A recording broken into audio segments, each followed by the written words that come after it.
Assalamualaikum warahmatullahi wabarakatuh. Semangat pagi untuk peserta didik kelas 12, baik MIPA maupun IPS ya. Semoga kalian dalam kondisi baik dan sehat-sehat selalu. Jangan lupa selalu berdoa kepada Allah Subhanahu wa taala setiap hari, setiap kita ibadah. Semoga kita selalu dijauhkan dari mara bahaya ataupun dari segala penyakit. Oke, sebelum masuk materi hak dan kewajiban warga negara dalam nilai praksis ya. Kemarin kita sudah mengupas tentang hak dan kewajiban warga negara dalam nilai instrumental ya. Ada dasar hukum yang mendasari dari nilai-nilai instrumental, baik itu dalam Pancasila maupun dalam pasal Undang-Undang Dasar 1945. Oke, kita lanjut di hak dan kewajiban warga negara dalam nilai praksis. Nilai praksis pada dasarnya merupakan wujud dari pelaksanaan nilai instrumental. Dengan demikian, dapat dikatakan nilai praksis itu merupakan realisasi dari ketentuan-ketentuan yang termuat dalam peraturan perundang-undangan yang terwujud dalam sikap dan tindakan sehari-hari. Nilai praksis Pancasila selalu berkembang dan selalu dapat dilakukan perubahan sesuai dengan perkembangan zaman. Pelaksanaan nilai-nilai dasar Pancasila dan nilai-nilai instrumental dalam kehidupan sehari-hari oleh setiap warga negara itu akan menyebabkan terwujudnya keseimbangan antara hak dan kewajiban warga negara. Maka dari itu setiap warga negara diharapkan dapat bersikap positif terhadap nilai-nilai yang berlaku, baik nilai dasar maupun nilai instrumental, sehingga akan berpengaruh juga dalam nilai praksis seperti contoh berikut ini. A. Sikap positif terhadap sila pertama Pancasila akan terlihat dalam nilai praksis diantaranya: 1. Saling menghormati dan bekerja sama antar umat beragama. 2. Saling menghormati kebebasan beribadah sesuai dengan agama dan kepercayaannya. Serta yang ketiga, tidak memaksakan suatu agama kepada orang lain. Lanjut yang B. Sikap positif terhadap sila kedua akan terlihat dalam nilai praksis diantaranya: 1. Bersikap baik terhadap sesemua tanpa membeda-bedakan. Yang 2. Saling mencintai dan menasihati dalam kebaikan. Kemudian yang ketiga, tidak semena-mena terhadap orang lain. 4. Menjaga diri dari perbuatan yang dapat menyakiti orang lain. Serta yang kelima, menghormati dan bekerja sama dengan bangsa lain. Itu A dan B. Oke, kita lanjut yang C. Sikap positif terhadap sila ketiga akan terlihat dalam nilai praksis diantaranya: 1. Rela berkorban demi kepentingan bangsa dan negara. Kemudian 2. Cinta tanah air dan bangsa. 3. Bangga sebagai bangsa Indonesia.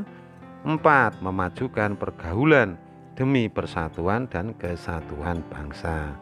Serta 5. Mencintai produk-produk dalam negeri. Oke, untuk peserta didik sampai di sini masih bisa dipahami ya. Oke, kita lanjut yang D. Sikap positif terhadap sila keempat akan terlihat dalam nilai praksis diantaranya: 1. Mengutamakan kepentingan negara dan masyarakat. 2. Tidak memaksakan kehendak pada orang lain. 3. Mengutamakan musyawarah dalam mengambil keputusan. 4.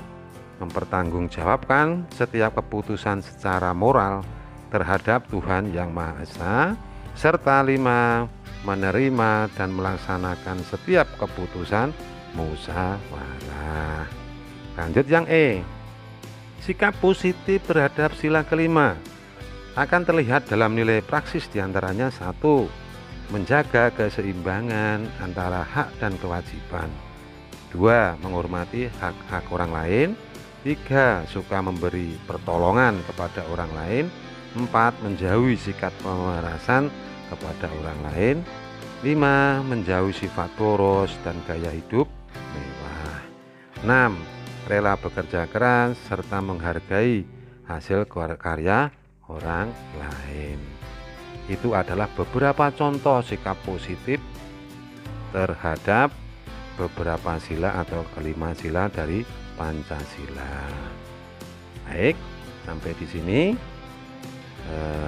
paham ya untuk materi hak dan kewajiban warga negara dalam nilai praksis.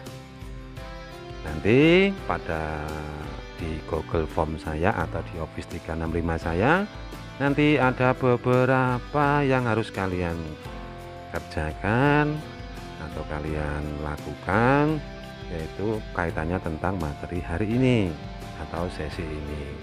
Setidaknya nanti kalian harus membuat suatu kesimpulan kira-kira materi yang disampaikan oleh saya barusan itu kesimpulannya apa. Kemudian setelah itu nanti kita akan berlanjut di materi sesi berikutnya, yaitu kasus pelanggaran hak dan pengingkaran kewajiban. Untuk materi itu nanti kalian silahkan belajar lebih dulu baik di modul maupun di paket, ataupun referensi-referensi yang kalian miliki yang masih ada kaitannya tentang kasus pelanggaran hak dan pengingkaran kewajiban. Oke, mudah-mudahan kalian memahami, kalian bisa mengerti untuk materi sesi yang ke-6 ini. Tetap semangat, jalani pembelajaran jarak jauh atau belajar dari rumah, dan semoga kalian tetap sehat, kalian tetap baik-baik saja.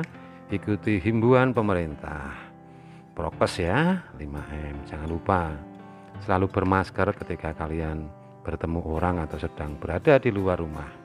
Kemudian selalu bawa hand sanitizer atau cuci tangan, jaga jarak.